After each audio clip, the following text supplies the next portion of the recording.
Hello everyone, welcome to आपकी classes. स्वागत है आपका मेरे सेशन स्टडी वॉर में। आज की क्लास में हम ये जो ग्रेविटेशनल वाला चैप्टर है, ग्रेविटी वाला चैप्टर है, इससे हम एक्सेलेरेशन ड्यू टू ग्रेविटी या जिसे हम फ्री फॉल कहते हैं वो पढ़ने वाले हैं और इसके लिए हम फॉर्मूला ड्राइव करेंगे और इसकी वैल्यू क्या होती है ये सब हम आज जानने वाले हैं। तो बने रहिए मेरे साथ इस वीडियो पर एंड तक। देखिए, तो सबसे पहले हम जानेंगे कि फ्री फॉल का मतलब क्या होता है। तो देखिए, जैसे कि हमें नाम से पता चल रहा है यहाँ पर फ्री फॉल। फ्री फॉल मतलब कि एकदम फ्रीली गिरना, यानी किसी बिना फोर्स के केवल एक स्पेसिफिक फोर्स के कारण ही गिरना, जिसे हम फ्री फॉल कहते हैं। देखिए, इसके लिए मैंने यहाँ पर लिखा है the falling of a body from a height towards the earth under the gravitational force of earth with no other forces acting on it is called free fall. मतलब कि किसी बॉडी या किसी ऑब्जेक्ट का अर्थ की तरफ फॉल होना केवल अर्थ के ग्रेविटेशनल फोर्स के अंदर, यानी अर्थ का जो ग्रेविटेशनल फोर्स है केवल उसी की वजह से कोई बॉडी ऑब्जेक्ट गिरे या फॉल हो और उसके ऊपर कोई भी दूसरा फोर्स एक्ट नहीं कर रहा हो। अब दूसरे फोर्स कौन कौन से होते हैं? देखिए, बहुत सारे फोर्स अलग होते हैं, जैसे कि एक तो हवा के अंदर एटमॉस्फेयर में फोर्स होता है, एटमॉस्फेरिक फोर्स, या इसे हम विस्कस फोर्स के नाम से भी जानते हैं। तो ये थोड़े आगे क्लास का टॉपिक है, तो ये हम बाद में इनके बारे में डिस्कस करेंगे। तो ये सारे जो फोर्स हैं वो ना लगे, केवल एकमात्र फोर्स लगे जिसे हम ग्रेविटेशनल फोर्स के नाम से जानते हैं, जो कि अर्थ के द्वारा लगाया जाता है। केवल उसी की वजह से वो ऑब्जेक्ट या बॉडी फॉल हो तो उसको हम कहते हैं फ्री फॉल।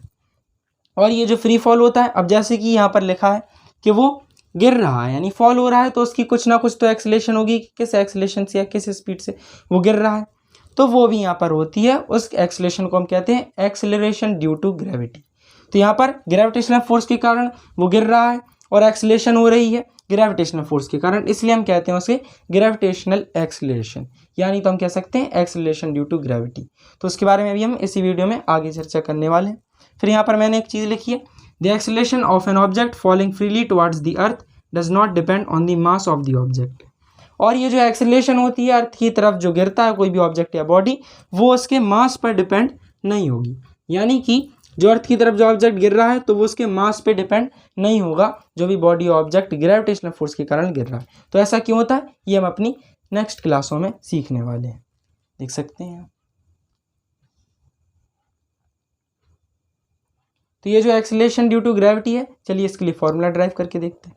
देखिए, तो अब हम यहाँ पर एक्सेलरेशन ड्यू टू ग्रेविटी के लिए यहाँ पर फॉर्मूला ड्राइव करेंगे। तो एक ग्रेविटेशनल फोर्स जो कि हमने कैपिटल जी से पढ़ा है, जिसे हम यूनिवर्सल ग्रेविटेशनल कांस्टेंट के नाम से जानते हैं, इसके बारे में हम जान चुके हैं। इसकी जो वैल्यू होती है वो होती है 6.67 × 10⁻⁻11।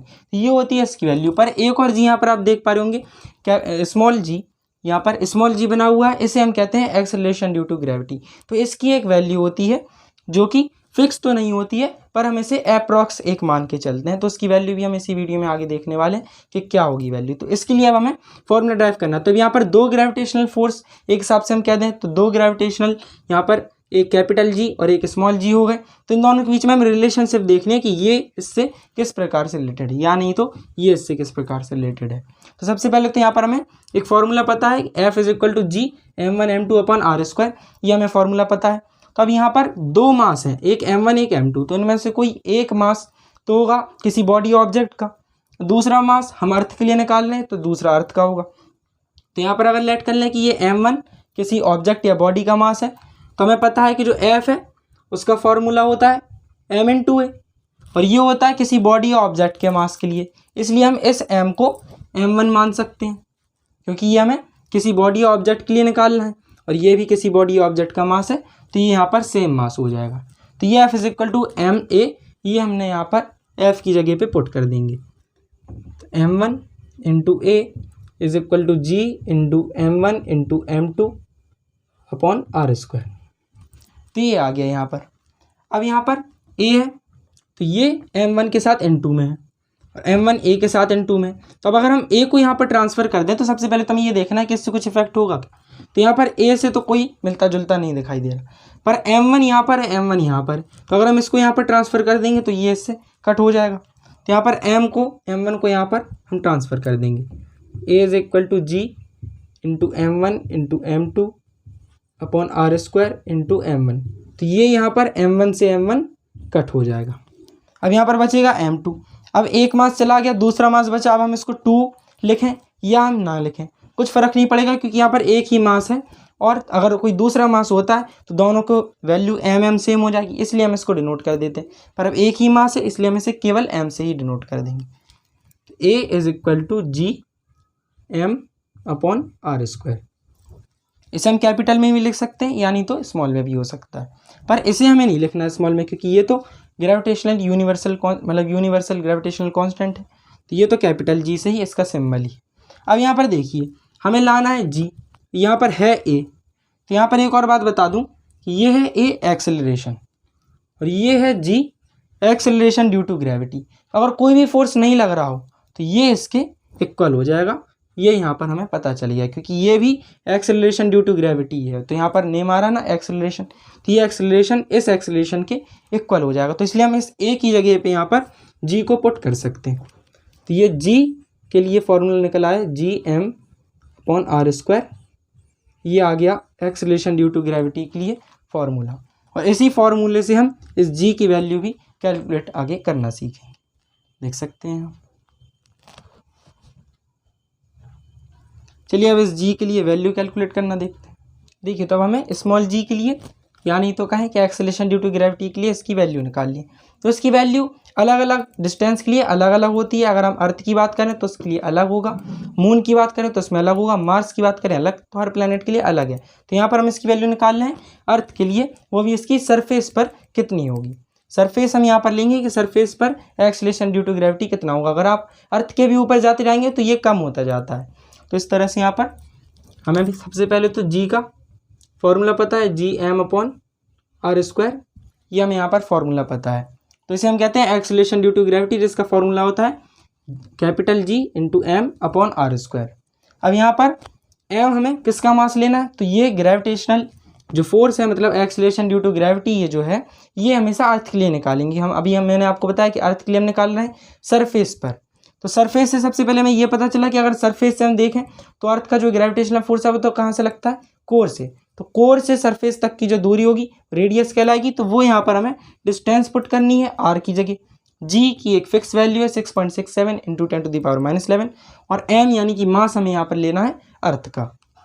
तो सबसे पहले तो जी 6.67 इंटू 10⁻11 ये हो गई जी की वैल्यू, फिर एम 6 इंटू 10⁻24 kg ये हो गया अर्थ का मास, फिर आर 6.4 इंटू 10⁻6 मीटर ये हो गई डिस्टेंस।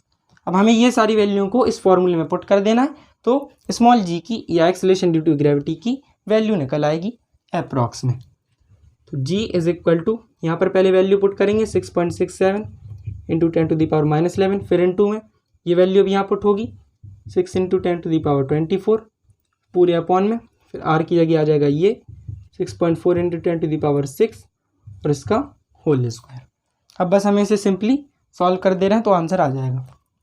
तो जी इज इक्वल टू सबसे पहले ये यहाँ पर वैल्यू है और ये यहाँ पर वैल्यू, इन दोनों को हम इंटू कर देंगे, तो 6.67 इंटू 6 होगा 40.02 इंटू, अब देखिए यहाँ पावर है नेगेटिव, यहाँ पावर है पॉजिटिव, तो ये पॉजिटिव नेगेटिव आपस में डिफरेंस बिटवीन हो जाएगा, इनका सब्ट्रैक्ट हो जाएंगे, तो 24 में से 11 जाएंगे 13, पॉजिटिव वाली बड़ी है इसलिए साइन पॉजिटिव का ही आएगा, 10⁻13 आ जाएगा यहाँ पर। अब इसके बाद यहाँ पर 6.4 इसका स्क्वायर करना है और 10⁻6 इसका स्क्वायर करना है, तो यहाँ पर हम 6.4 का अगर स्क्वायर करेंगे तो 40.96 इंटू 6 इंटू 2 10⁻12 ये आ जाएगा यहाँ पर नीचे। अब हमें इस पावर को यहाँ पर ले जाना है, तो यहाँ पर जब ये पावर ऊपर में जाएगी तभी पॉजिटिव में, फिर ये ऊपर जाके हो जाएगी नेगेटिव में, तो यहाँ पर 13 में से 12 जाएंगे तो केवल 1 बचेगा और 1 पावर यानी कि एक 10 यहाँ पर बचेगा। तो यहाँ पर g is equal to 40.02 into 10/40.96 ये आ जाएगा। फिर यहाँ पर 2 डिजिट के बाद पॉइंट है, यहाँ पर 2 डिजिट के बाद पॉइंट है, तो ये एक पॉइंट से पॉइंट हट जाएगा। यहाँ पर हम सॉल्व करें g इज इक्वल टू, अब यहाँ पर 10 से 4002 का इंटू हो जाएगा तो एक जीरो इसके आगे लग जाएगा, 40020/4096। अब हम इसे कट करेंगे, जब हम इसे कट करेंगे तो इसकी वैल्यू समथिंग 9.8 आएगी। और यहाँ पर g किसके इक्वल में है, अभी हमने जब इसका फॉर्मूला ड्राइव किया था तो हमने a के इक्वल में किया था, तो जो a होती है उसकी SI यूनिट क्या होती है, मीटर पर सेकंड स्क्वायर। तो यहाँ पर जो एक्सेलरेशन ड्यू टू ग्रेविटी है ये भी एक प्रकार का एक्सेलरेशन ही है, इसलिए इसकी वैल्यू भी मीटर पर सेकंड स्क्वायर होगी। 9.8 मीटर पर सेकंड स्क्वायर ये आ जाती है एक्सेलरेशन ड्यू टू ग्रेविटी की वैल्यू। तो ये अप्रॉक्स हम लेते हैं कब के लिए, जब ये जो अर्थ है, ये जैसे अर्थ है, ये इसकी कोर है, यहाँ पर एक ऑब्जेक्ट रखा हुआ है, तो ये डिस्टेंस अगर हम लेंगे, मतलब कि एक्सेलरेशन ड्यू टू ग्रेविटी हम यहाँ पर अर्थ की सरफेस पर अगर हम लें तो ये आ जाएगा 9.8 मीटर पर सेकंड स्क्वायर। पर अगर हम जैसे यहाँ पर ले गए ऑब्जेक्ट को यहाँ पर, तो अब ये डिस्टेंस और ज़्यादा हो गई। तो डिस्टेंस जब ज़्यादा हो जाती है फोर्स कम हो जाता है, हमने इनवर्स स्क्वायर रूल में पढ़ा है। अगर आपको वो देखना है तो आप मेरी पिछली वीडियो को चेक कर सकते हैं, उसका लिंक मैंने डिस्क्रिप्शन में दे दिया है, आप उसको चेक कर सकते हैं। इनवर्स स्क्वायर रूल में हमने देखा था F directly proportional to 1/r² के। तो मतलब कि अगर रेडियस अगर इंक्रीज होगी तो F डिक्रीज होगा, और अगर हमें F को इंक्रीज करना है तो हमें रेडियस को डिक्रीज करना पड़ेगा। इसलिए सरफेस पर सबसे ज़्यादा एक्सेलरेशन ड्यू टू ग्रेविटी माना जाता है। तो ये अगर हम सरफेस की बात करें तो सबसे ज़्यादा 9.8 मीटर पर सेकंड स्क्वायर ये होती है एक्सेलरेशन ड्यू टू ग्रेविटी की वैल्यू, देख सकते हैं।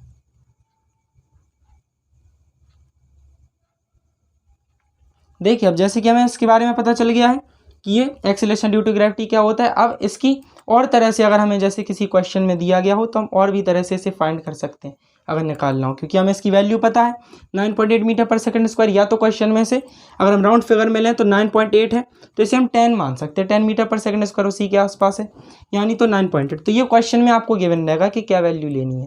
तो यहाँ पर जो इक्वेशन ऑफ मोशन हमने अपनी पिछली क्लासों में पढ़ी है वो इक्वेशन ऑफ मोशन यहाँ पर इससे चेंज हो जाती हैं थोड़ी सी। तो चलिए अब जानते हैं कि इक्वेशन ऑफ मोशन ग्रेविटी के साथ कॉन्टैक्ट में आके किस तरह की हो जाती है। देखिए इक्वेशन ऑफ मोशन जो है तीनों मैंने यहाँ पर लिखी हुई है। पहली है v is equal to you plus A t, दूसरी s is equal to u t plus half a t square, तीसरी v square is equal to u square plus 2as। तो इन इक्वेशन ऑफ मोशन अगर हम gravitational force के under में देखें तो इनमें थोड़ा सा ही बस चेंज आता है। होता क्या है, जैसे कि हमने यहाँ पर पढ़ा है कि जो a है वो g के इक्वल में हो जाता है, और दूसरी यहाँ पर चीज़ आई कि यहाँ पर जैसे आप s देख पा रहे होंगे, s यानी कि डिस्टेंस या कहें तो डिस्प्लेसमेंट। तो ये यहाँ पर डिस्प्लेसमेंट है अगर हॉरिजेंटल सरफेस की बात करी जाए, यानी कि अगर हम अर्थ की सरफेस की बात करी जाए तो हम उस पर। अब जैसे यहाँ पर ग्रेविटेशनल फोर्स है तो इसके लिए हाइट आ जाती है कि किसी हाइट से किसी ऑब्जेक्ट को अगर हम फॉल करा रहे हैं, वो इतनी स्पीड से गिर रहा है, तो अब हमें ये निकालना है कि उसकी कितनी डिस्टेंस। तो ये सारे जब हम क्वेश्चन लगाएंगे तो आपको ज़्यादा अच्छे से समझ में आएगा। तो यहाँ पर जो एस होता है वो चेंज हो जाता है यहाँ पर एच में। तो बस यहाँ पर ये दो चीज़ें ही चेंज होती हैं, बाकी वी यू टी ये अपने ओरिजिनल स्टेट में ही रहते हैं जैसे ये रहते हैं। तो ये इक्वेशन ऑफ मोशन है, ये हम इस तरह से इनको चेंज कर सकते हैं। तो बस हमें यहाँ पर भी ए है उसे जी में लिख देना है, और जहाँ जहाँ भी एस है उसे हमें एच कर देना है। तो ये V is equal to you plus A T कैसे हो जाएगा, V is equal to you plus A की जगह आ जाएगा जी टी।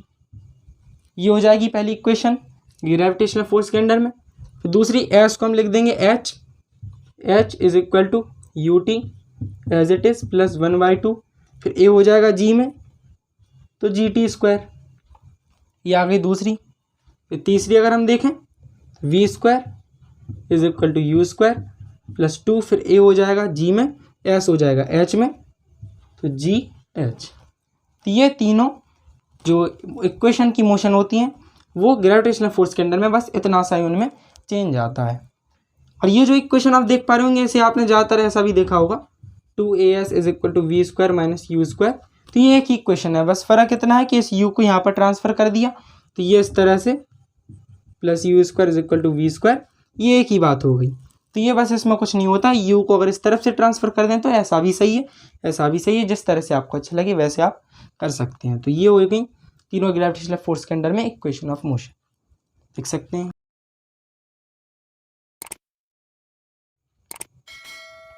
तो अभी जैसा कि हमने ये इक्वेशन देख ली, अब इन पर बेस्ड हम कुछ क्वेश्चन करेंगे अपनी नेक्स्ट वीडियो में। और अभी इसमें एक और मोस्ट इम्पॉर्टेंट चीज़ अभी रह गई, जैसे हम मास और वेट इनके नाम से जानते हैं। तो ये चीज़ें क्या होती हैं, इनका क्या इफेक्ट होता है ग्रेविटेशनल फोर्स पे, ये सब हम अपनी नेक्स्ट क्लास में करेंगे। तो आज के लिए बस इतना ही। अगर आपको ये वीडियो अच्छी लगी हो तो इसे लाइक करें, कमेंट करें, शेयर करें। मेरे चैनल पर अगर नए हैं तो इसे सब्सक्राइब करके बेल आइकन जल्द से जल्द प्रेस करें, जिससे आपको मेरी नेक्स्ट वीडियो जिसमें मैं आपको ये सारी चीज़ें बताने वाला हूँ वो सबसे पहले मिल सके। तो मिलते अगली वीडियो में, तब तक के लिए बाय बाय।